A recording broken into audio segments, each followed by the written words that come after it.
Whole Hog Sports presents the basketball podcast of Mid-America, the premier Arkansas Hoops podcast, brought to you by Landers Toyota of Northwest Arkansas. With Whole Hog Sports basketball analyst Scotty Bordelon, here's your host, Matt Jones.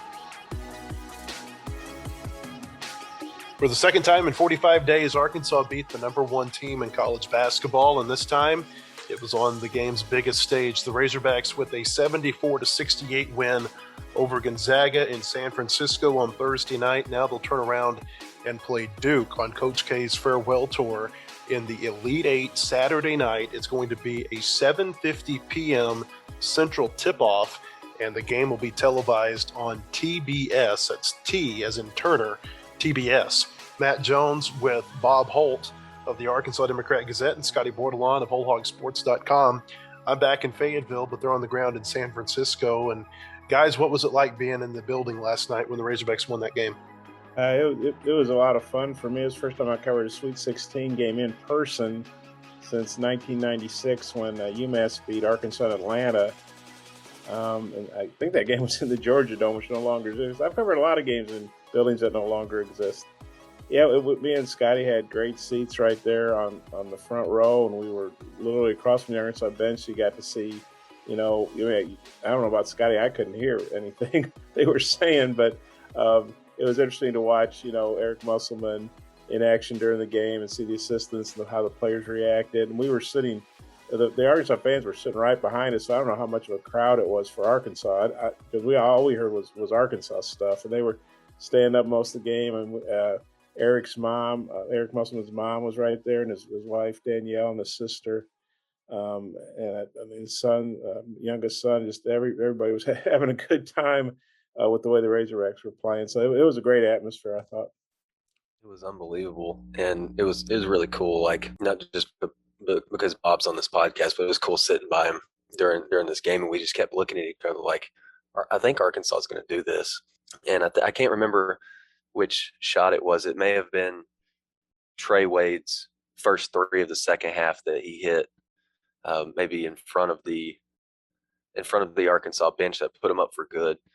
And you're just thinking, Uncle Trey's doing it again. Like, he's kind of showing the kids how it's done a little bit. And that was his first double-figure scoring game since Arkansas went to Missouri, I think, in mid-February.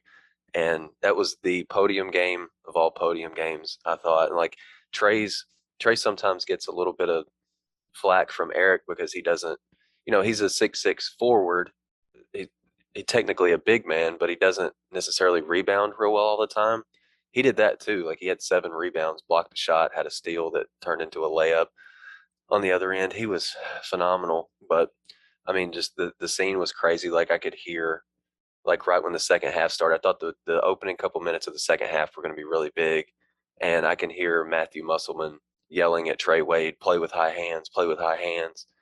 And you can just hear a lot of the little things like that. And then after the game, Trey Wade walked over to Chuck and Z for his post-game interview. And I'm trying to get a picture of Trey, and Matt Zimmerman jumps into the picture, and it just kind of made for a really cool shot. And then immediately after that, Eric is back behind the little barricade that separates the media tables and the media seating from the Arkansas fan section, and he's in there with his mom and his sister and his wife and Mariah and all of them, and it's a pretty cool moment.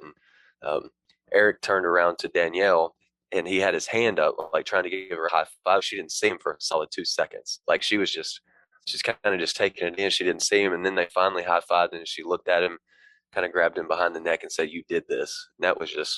That kind of summed up the night. Because I mean, I think he deserves all the credit in the world. He's just a lot of people worry about how, Arkansas is going to match up with Gonzaga. Like, there's another side to that coin too. Gonzaga's got to match up with Eric's guys. And I think at this point, I don't think it's an understatement to kind of call him a game plan mastermind.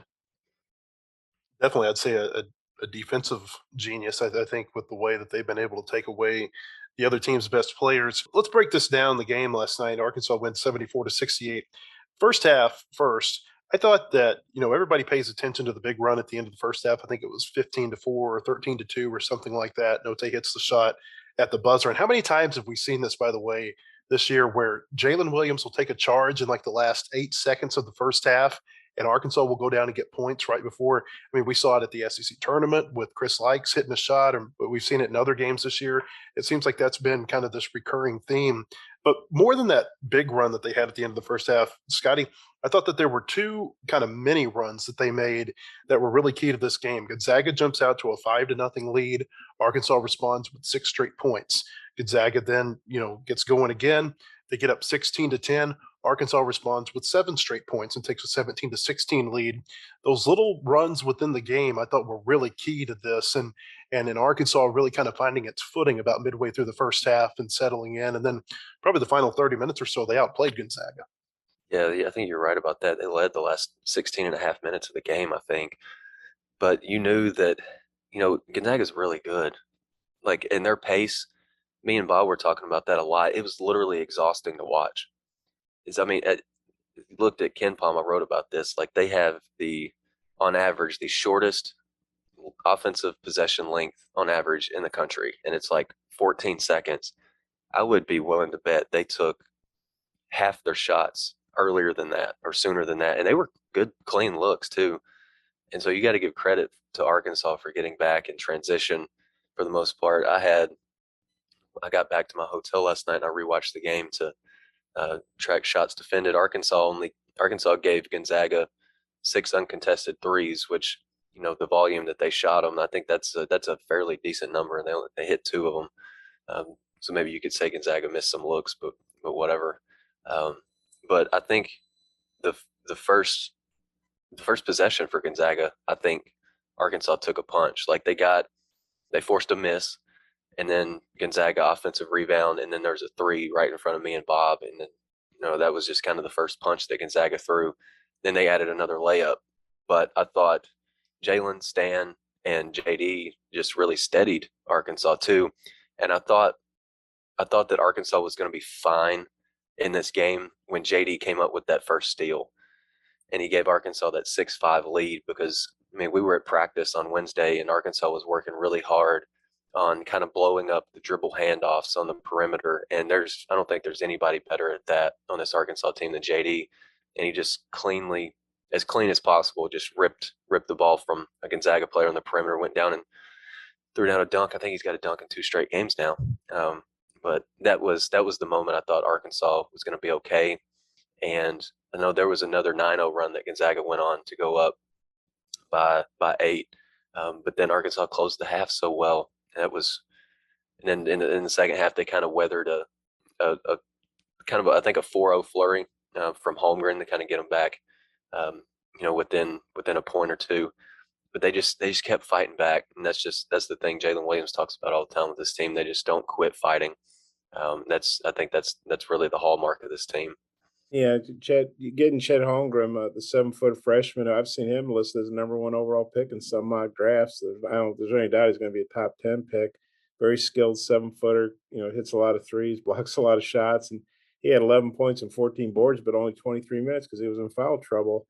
And JD fouled him out on a drive with, I think it was 3:29 left. So, if Holmgren play, I don't know. I guess I need to look up how many points he averages, but if he plays 35 minutes or something. Mark Few was talking the other day that these TV timeouts are 3 minutes long, so you really don't have to give guys rest as much as maybe you would during the regular season. He talked about Timmy kind of tugging on his shorts, Drew Timmy tugging on his shorts in the game, and then coming over to timeout. He's saying, "Do you really need to come out? We got 3 minutes." He goes, "Oh, okay, I'm fine."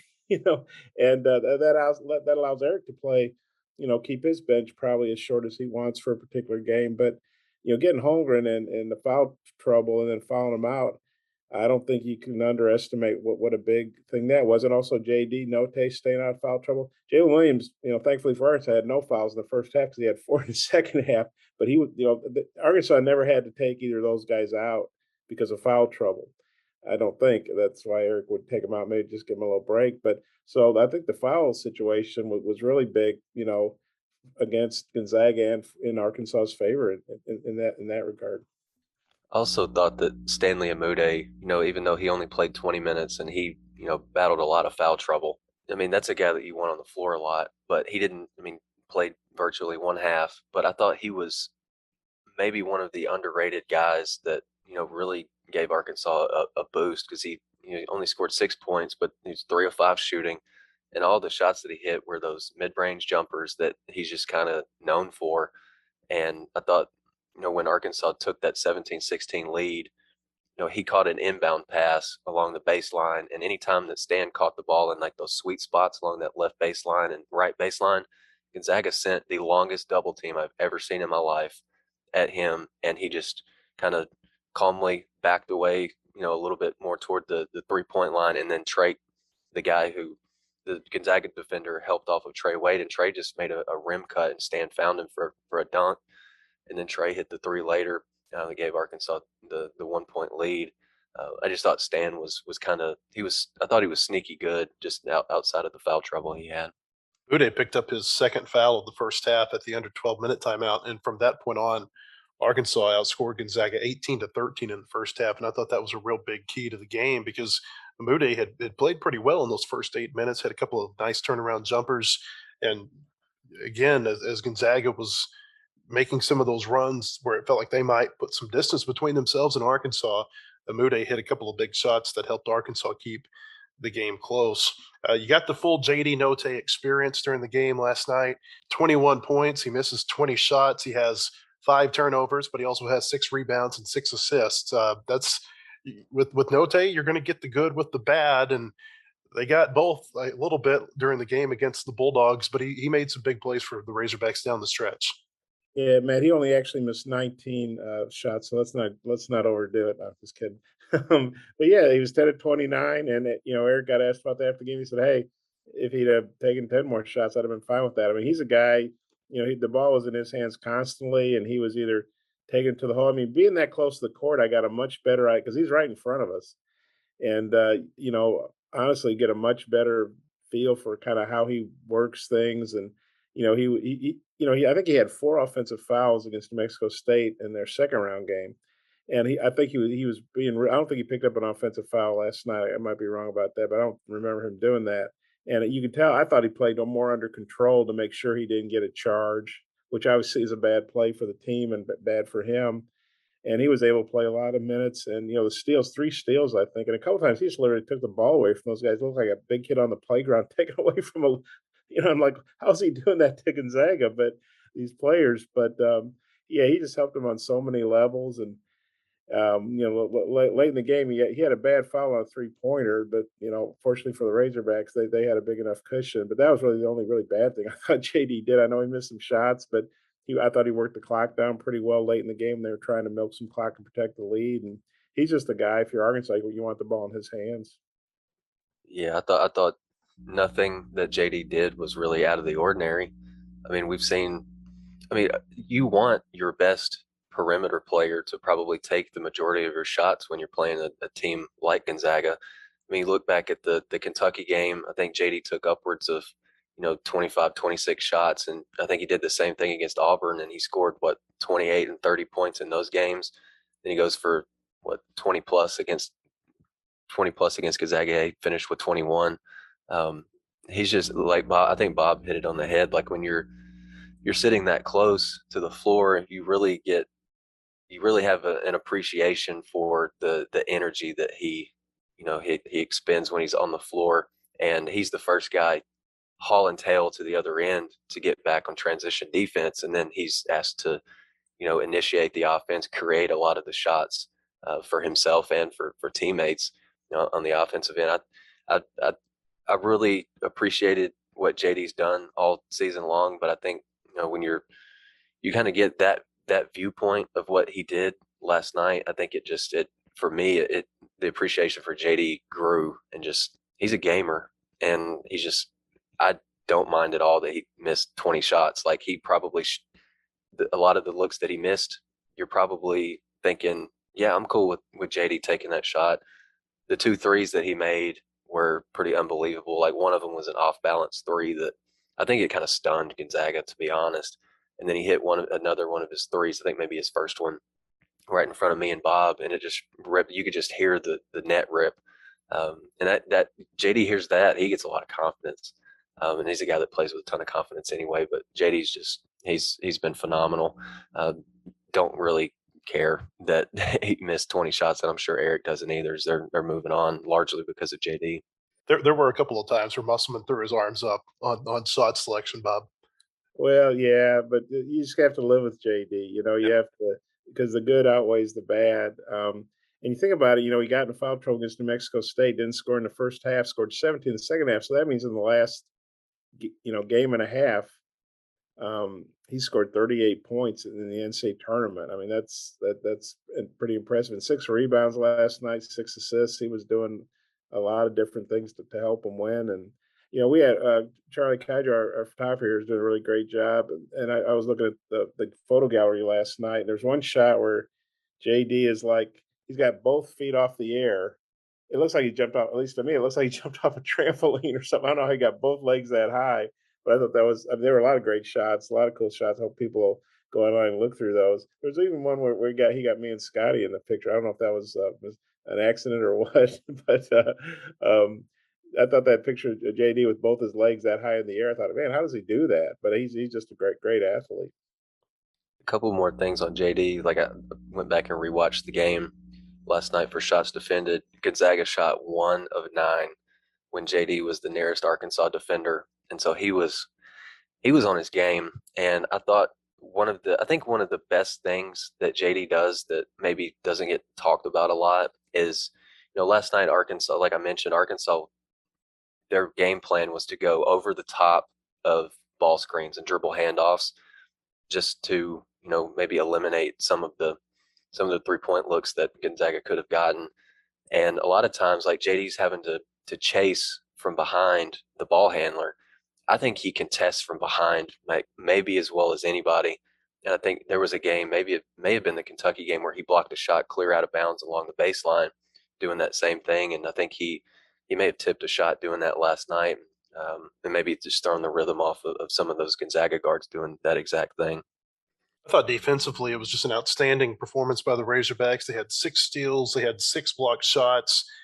Jalen Williams was just phenomenal, I thought, for the Razorbacks in the post, finished with 15 points, 12 rebounds. But it was some of the little things that he did. I mean, everybody notices the charges that he takes, but he was altering shots when he wasn't getting blocks. I mean, there were 2 or 3 instances where Drew Timme had a shot, including a big one with about 2.5 minutes left, where he puts up a shot and it's altered and goes off the backboard. Arkansas gets the rebound. There was one of Chet Holmgren's fouls in the first half was an over the back because he was going after a ball where Jalen Williams had good positioning. He just does so many little things for the Razorbacks that really add up over the course of the game. And if you just, it's kind of like in football. If you'll put your eyes on the center, you'll see some stuff sometimes. In basketball, if you'll just watch Jalen Williams playing, you see a lot of fun things with him during the course of a game. I thought there was and this thing obviously does not show up in the box score, but the play before he drew the foul that I think was at the end of the half. Andrew Nemhard, if people I remember, he played Florida. He's driving down the lane, and you can see JD is bracing himself to take a charge. Nemhard obviously doesn't want to charge to him, so he alters his drive, misses, and then there's a fight for the rebound. Holmgren gets his, I think it was his second foul, maybe it was his third foul, and that was just a huge play because if JD doesn't alter Nemhard's shot, maybe he hits it. There's no rebound to fight for, and then Holmgren doesn't get that foul. And that's a play, obviously, that doesn't show up in the box score, but that was something that really stuck with me as just such a subtle thing that he does. And that just had a huge impact on the game because it was one of 5 fouls that fouled out Holmgren. I thought that Jalen showed throughout the game just all the different ways that he can protect the rim. Like, he's not the most gifted guy athletically, but a couple times last night he was pinning layups to the glass right at the rim. That's terrific rim protection. Then obviously Mark Few and literally every coach that's probably faced Jalen since SEC play started, they talk about how he protects the rim by taking charges.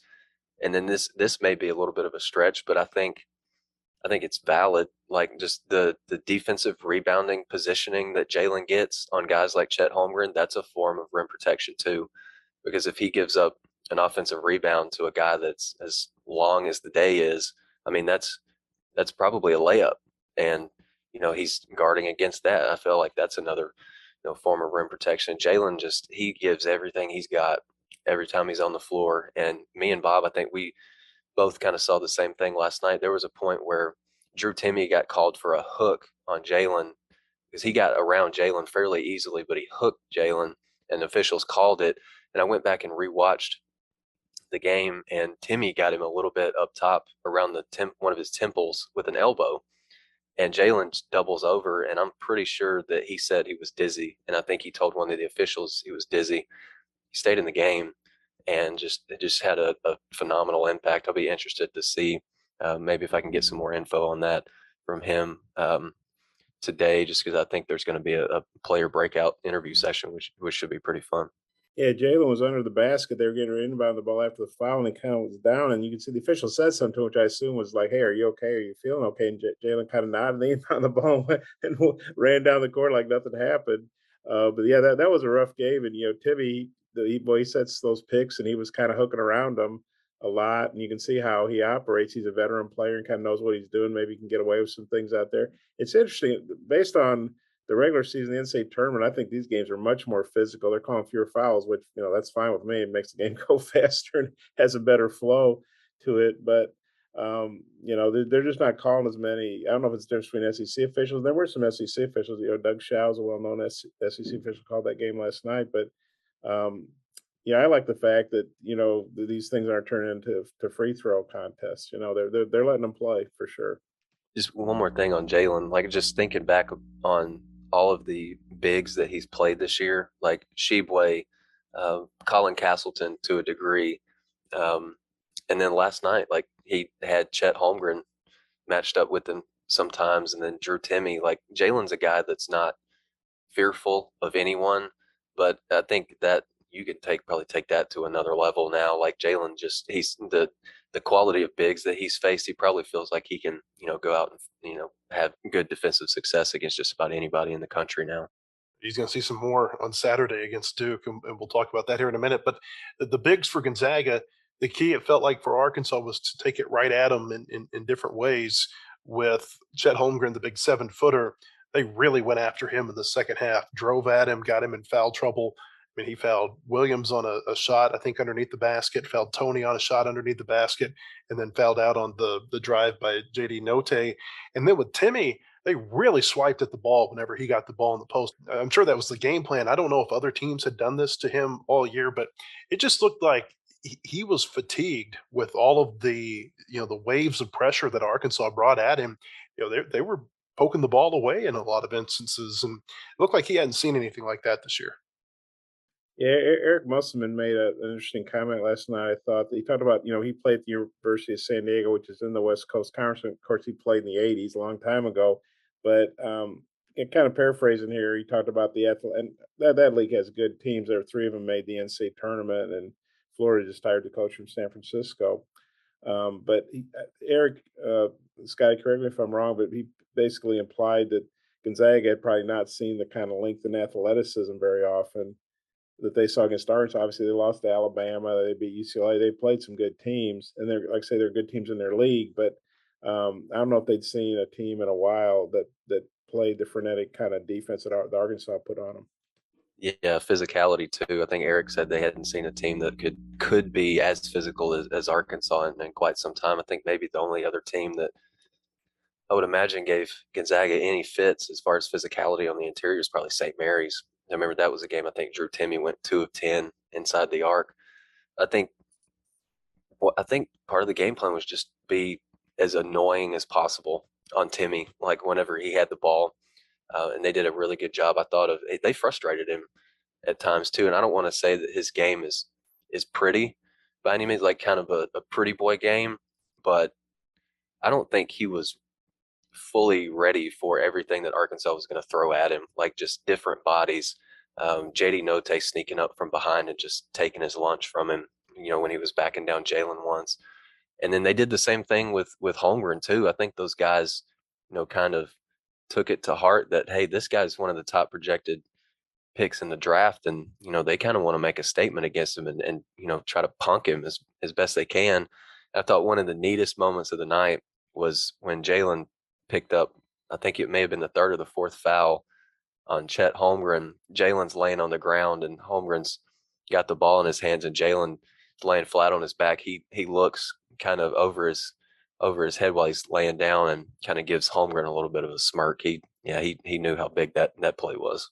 And you could see how frustrated that Holmgren was getting. I mean, throw up his hands like, "Well, you call a foul on that," and that's where he's a great player. I mean, he's a 7 footer that can stretch the floor, but he's also a freshman. And when you start getting in foul trouble, you kind of got to get a feel for how they're calling the game. And I got to be careful here. And maybe I concede that basket to JD Note because I've got 4 fouls. Maybe he'll miss it. Maybe I make it hard for him, but boy, I make sure I don't foul him. And he fouled out on that play. And say as talented as he is and as high draft pick as he's probably going to be, I don't know that he played real smart with the foul trouble. That's something a veteran. That's kind of something you learn, and that's maybe something if he was a junior or senior, he would have been a little more careful there. I mean, because Jalen's only a sophomore, but when he's played, with 4 fouls several times and stayed in the game this year, and he did it again last night, and that was crucial because he missed the front end of a one-on-one late though. That I thought was kind of uncharacteristic. He barely hit the front of the rim. That was probably fatigue, but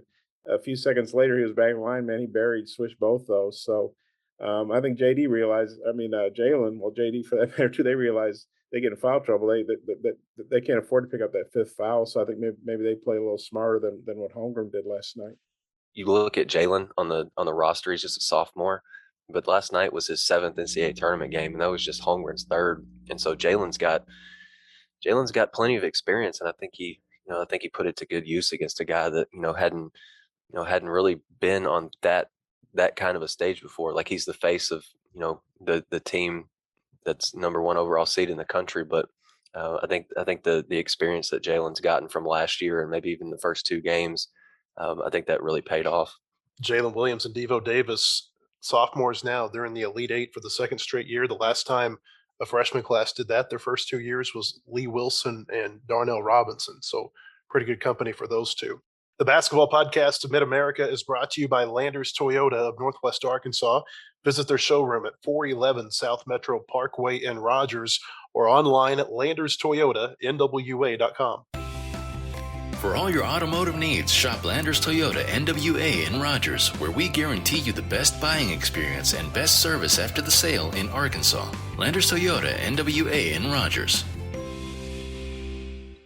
WholeHogSports.com has the largest, most experienced staff of reporters covering sports in Arkansas. Football, basketball, baseball, recruiting, and more. You'll find it at WholeHogSports.com. The website includes up-to-minute news, daily commentaries, and award-winning photography from the staffs of Hogs Illustrated and the Democrat Gazette. For subscriptions, call 1-800-757-6277. That's 1-800-757-6277. Or visit us online today. WholeHogSports.com.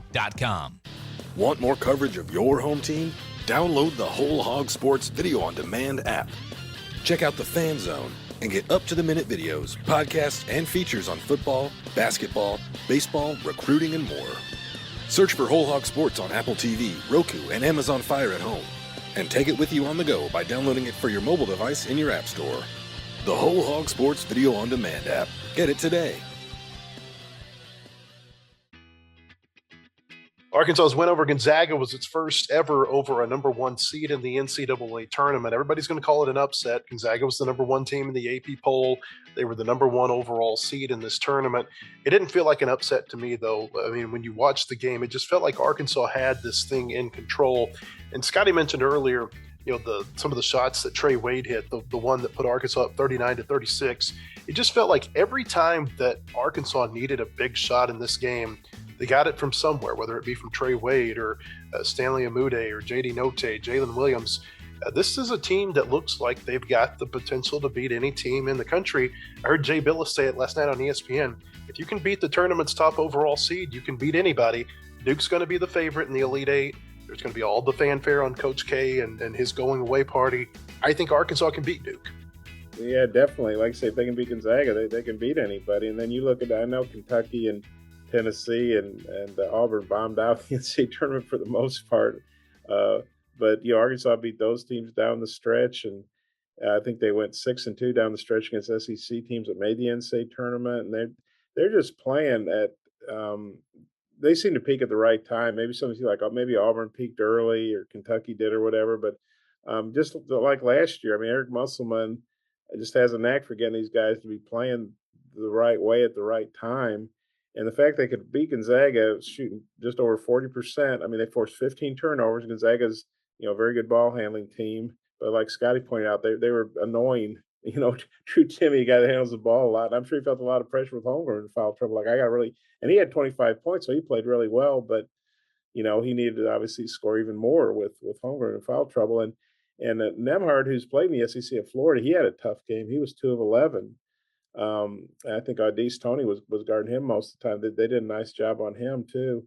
And talk about Devo Davis. I think he had 6 points, 3 rebounds, and 2 assists off the bench. But what I remember was a play in traffic, and it looks like maybe it's going to be a turnover, and he somehow gets the ball inside to Tony. Tony hits a layup, gets fouled, 3-point play. That helped, extend the lead a little bit, gave him a little bit more cushion. So, Chris Likes coming off the bench cold, knocking down those 2 free throws late in the game, and he did that same thing against New Mexico State. He's 11 of 11 on free throws in the NCAA tournament, in three close games, which is pretty clutch. So whoever it is starting or coming off the bench, they just seem to, everybody knows their roles and they accept them, and they're just all about winning. And yeah, I definitely believe they can beat Duke. I mean, Duke's a great team too, but the way Eric pointed this out the other day, Musselman, if they had to play Baylor last year in the Elite Eight, they might have made the Final Four. They gave Baylor as good a game as anybody did all year, or in the tournament, I should say. And so, yeah, I mean, Arkansas, I think they're loaded with confidence. You wonder about the pressure on the Duke players. I think they've been feeling that with Coach K. I mean, you look at, they lost their last home game against North Carolina, a team they'd beaten by 20 a month earlier on the road. They lost to Virginia Tech in the ACC tournament championship game. So I think all the pressure's on Duke, and especially those young Duke players. And Mike Krzyzewski can say whatever he wants to about they're playing for Duke and not for me, but those kids got to be feeling a ton of pressure. We mentioned that Chet Holmgren, Jabari Smith, Arkansas has seen top NBA draft picks. If you look at some of the draft boards right now, you've got Holmgren, Smith, and Paulo Banchero are the top 3 draft prospects. Banchero, big 6'10" freshman forward for Duke, 17.2 points per game, 7.8 rebounds. Again, here comes the challenge for Jalen Williams and these guys. How can you slow down this big man inside? Yeah, I got just a really quick glimpse of Paolo Banchero last night, and if the Chase Center ever needs a slab of concrete, I think they could put Paolo in that place, and the place would hold up just fine. He is built differently. I mean, I'm looking at his size, 6'10" and 250, and he's a guy that's really mobile, really, really skilled. And last night, I mean, you kind of saw, if you watch that Duke game, just everything that he's about, like 50% inside the arc, 3 or 4 from 3, good at the free throw line, solid rebounder, second on the team in assists, and he led him in steals with 3. He does a little bit of everything, and he could very well be, perhaps the best player that Arkansas faces all year.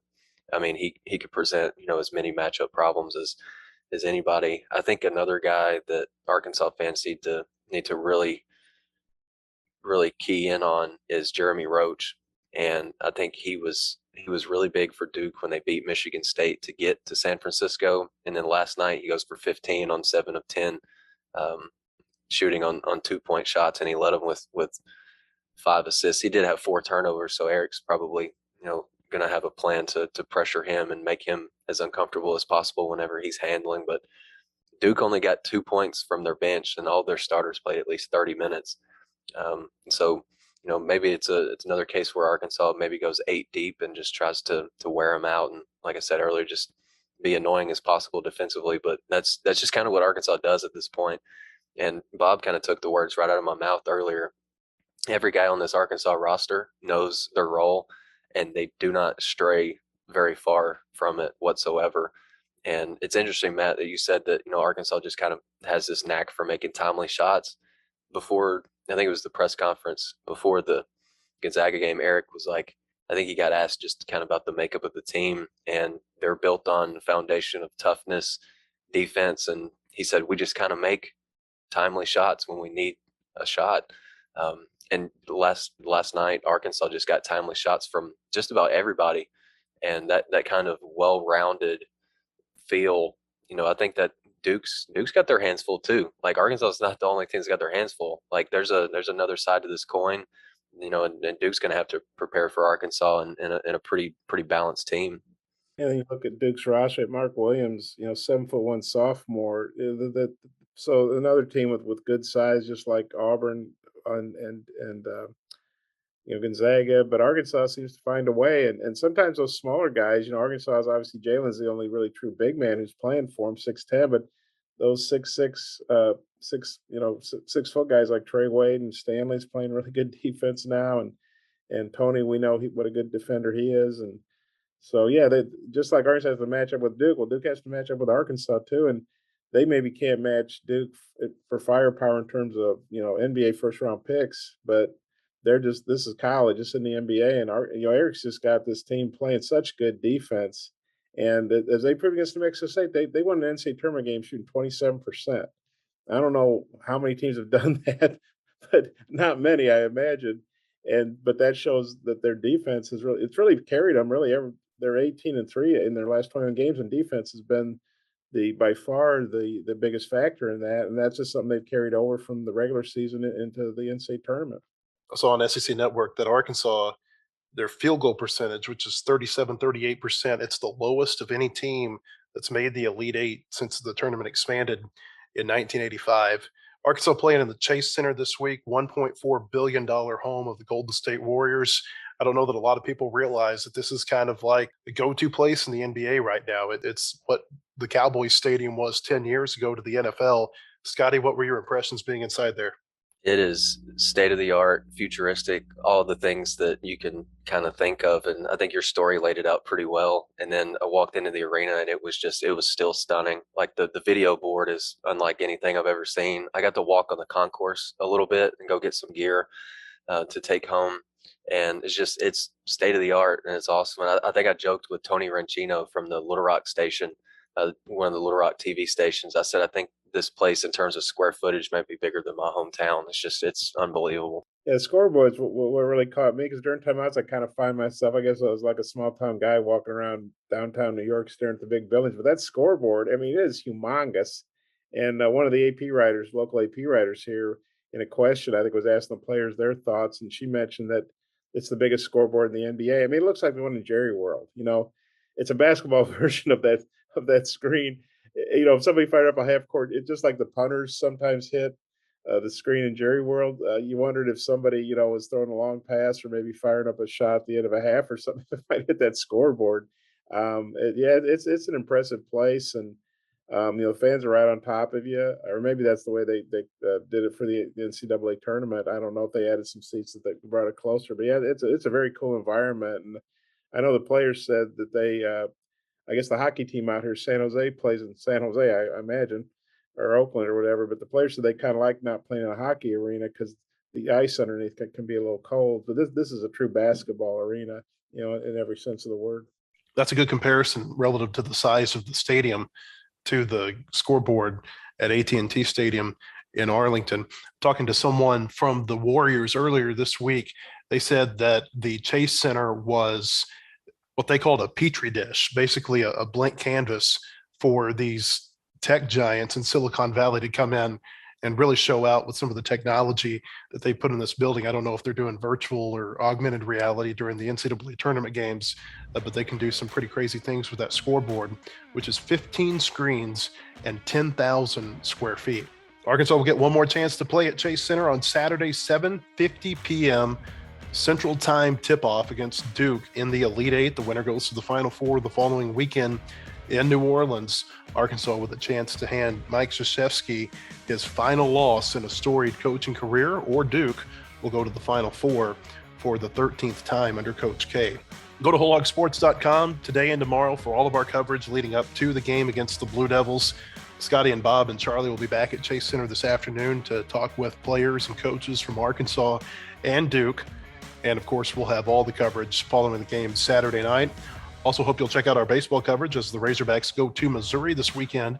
Bubba Carpenter and I preview the Missouri series along with Arkansas pitching coach Matt Hobbs on the Whole Hog Baseball podcast this week. You can find that podcast and all of our podcasts by searching Whole Hog Radio on Apple, Spotify, or in most other podcast stores. That's 3 words, WHOLEHOGRADIO.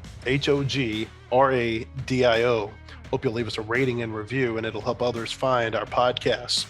We'll be back with another basketball podcast of Mid-America early next week. We'll either be recapping the season or we'll be looking ahead to the Final Four. For Bob Holt and Scotty Bordelon, I'm Matt Jones. We appreciate you joining us, and we'll see you next time on the Basketball Podcast of Mid-America. The proceeding has been a production of WholeHogSports.com.